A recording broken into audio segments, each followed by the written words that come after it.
Weekly report جائے تو تب بھی میں روزے میں ہوں، اور منتھلی رپورٹ جائے تو تب بھی میں روزے کی حالت میں ہوں۔ اللہ کے نبی صلی اللہ علیہ وسلم نے حضرت عبداللہ ابن عمرو ابن عاص سے کہا کہ روزانہ نہ رکھو، لا صیامہ من صام الدہر، جو روزانہ روزہ رکھے اس کا کوئی روزہ قبول نہیں۔ اللہ کے نبی نے رحمت کی ہے، شفقت کی ہے، آسانی کی ہے، کہتے میں روز رکھ سکتا ہوں، نہیں، سب سے اچھا داؤد علیہ السلام کا روزہ ہے، وہ ایک دن رکھتے تھے اور ایک دن چھوڑتے تھے۔ پھر عبداللہ ابن عمرو ابن عاص رضی اللہ عنہ نے اس پہ عمل کیا۔ اسی طرح روزہ جو ہے وہ آپ کے جسم میں جتنے بھی کیمیکلز ہیں ان کو مینیج کرتا ہے۔ اب دیکھیے کہ پوٹیشیم، میگنیشیم اور کیلشیم اور پروٹین، یہ 4 چیزوں کے بغیر بندہ نہیں جی سکتا۔ یہ چاروں چیزیں کھجور کے اندر موجود ہیں۔ کھجور سحری میں کھائیں، 2 کھائیں، 3 کھائیں، 5 کھائیں، اگر آپ کو شوگر نہیں ہے تو 5 کھجوریں کھائیں، 3 کھائیں، 7 کھائیں۔ آپ نے فرمایا جو 7 کھجوریں اجوا کی روزانہ کھا لے وہ صبح سے لے کر شام تک اس پہ کوئی زہر اور جادو اثر نہیں کر سکتا، اور شام کو کھا لے تو صبح تک اس پہ اوپر کوئی بھی جادو اور زہر اثر نہیں کر سکتا۔ اور مدینہ کے علماء نے ہمیں بتایا کہ مدینہ کے اندر اگنے والی جتنی کھجوریں ہیں ان سب کے بارے میں یہ حدیث ہے۔ مدینہ کے اندر اجوا ہو یا غیر اجوا، مدینہ منورہ کے اندر جو کلٹیویٹ ہوتی ہے، پروڈیوس ہوتی ہے، اس کھجور کے اندر بھی یہی خوبی ہے، یہ اہل علم نے بتایا ہے، جو کہ مدینہ کے اندر موجود ہے، اور سارا علم جو ہے وہ مدینہ میں موجود ہے، اور قیامت کے قریب بھی وہاں چلا جائے گا۔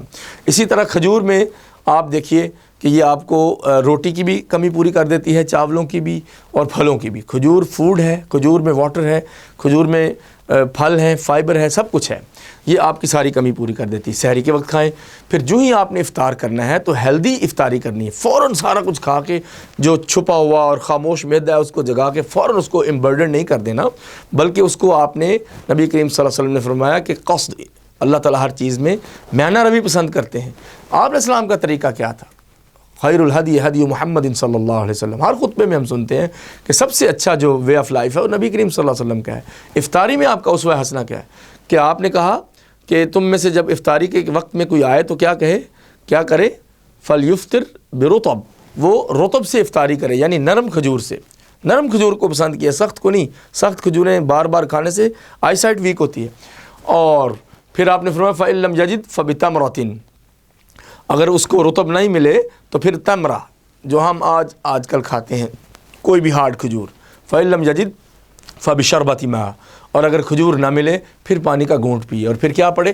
ذَهَبَ الظَّمَأُ وَابْتَلَّتِ الْعُرُوقُ وَثَبَتَ الْأَجْرُ إِن شاء اللہ، بھوک پیاس مٹ گئی اور میری رگیں جو ہیں وہ تر ہو گئیں، ویٹ ہو گئیں، اور انشاءاللہ یہ بھوک اور پیاس کے بعد جو روزے کا اجر ہے وہ ثابت ہو گیا۔ یہ بعد کی دعا ہے۔ اسی طرح آپ دیکھیے کہ نبی کریم صلی اللہ علیہ وسلم نے افطار کر کے کبھی دودھ بھی پیا، اس کے بعد آپ نماز پڑھنے چلے گئے۔ روزے کا سب سے بڑا مقصد ہے تقویٰ، اور وہ نماز کے بغیر ممکن نہیں ہے۔ العہد الذی بیننا وبینہم ترک الصلاۃ، نبی کریم صلی اللہ علیہ وسلم نے فرمایا کہ یہود و نصارہ اور ہمارے درمیان جو کنٹرول لائن ہے، جو خط فاصل ہے، حد فاصل ہے، وہ کیا ہے؟ وہ نماز ہے۔ اگر وہ چھوڑ دیں تو ہمارے اور ان کے اندر کوئی فرق نہیں رہے گا۔ اس لیے روزہ کھول کے آپ نماز پڑھنے جائیں، جماعت سے نماز پڑھیں، اس کے بعد واپس آئیں، آپ کے معدے کو ٹائم مل جائے گا پریپیئر کرنے کے لیے، وہ ایکٹیو ہو جائے گا کہ اب مجھے کھانا ملے گا۔ اس کے بعد چونکہ وہ ویٹ ہو چکا ہوگا پانی سے، کھجور سے، فوراً جو شوگر لو ہو گئی تھی وہ کھجور سے پوری ہو گئی، اور اس کے بعد جب آپ کھانا کھائیں تو تھوڑی مقدار میں بھی کھائیں، کیونکہ آپ نے تراویح پڑھنی ہے۔ روزہ آپ کی ہیلتھ کو اس طرح بھی محفوظ کرتا ہے کہ صبح آپ جلدی اٹھ گئے، پھر فجر تک نہیں سوئے، پھر آپ تراویح کے لیے بھی لیٹ نائٹ جاگتے رہے، تو آپ کی ہیلتھ کیسے اچھی ہوگی؟ درمیان میں قیلولہ کر کے جو چھوٹا سا بریک ہے، نیپ ہے، نیند کا جو نیپ لینا ہے، وہ آپ نے، نبی پاک صلی اللہ علیہ وسلم نے آپ کی ہیلتھ اچھی بنانے کے لیے وہ نیپس رکھے ہیں نیند کے۔ آپ 5 منٹ بھی دماغ کو بریک دیں، اس کے بعد آپ کی انرجی جو ہے نا وہ A لیول کی ہو جائے گی، وہ B لیول کی نہیں ہوگی۔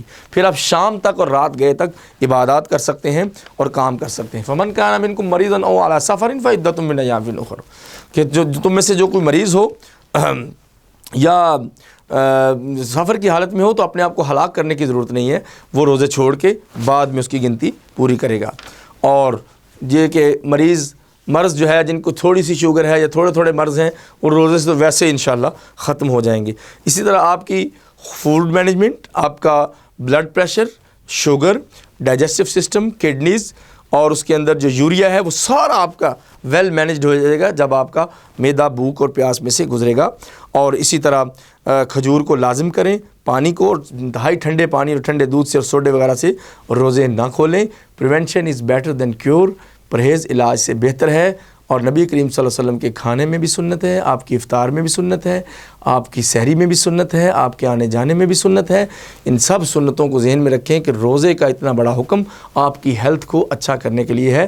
اور آخر میں حدیث سنی، المؤمن القوی خیر واحب الی اللہ من المؤمن الضعیف وفی کل خیر، کہ جو طاقتور مومن ہے وہ کمزور مومن سے اللہ کو پیارا بھی زیادہ ہے اور اچھا بھی ہے، اور دونوں خیر پہ ہیں۔ اللہ ہمیں عمل کرنے کی توفیق عطا فرمائے۔ آپ مجھے ڈاکٹر سمیع اللہ زبیری کو اجازت دیجیے۔ اللہ حافظ۔ توفیق عطا فرمائے۔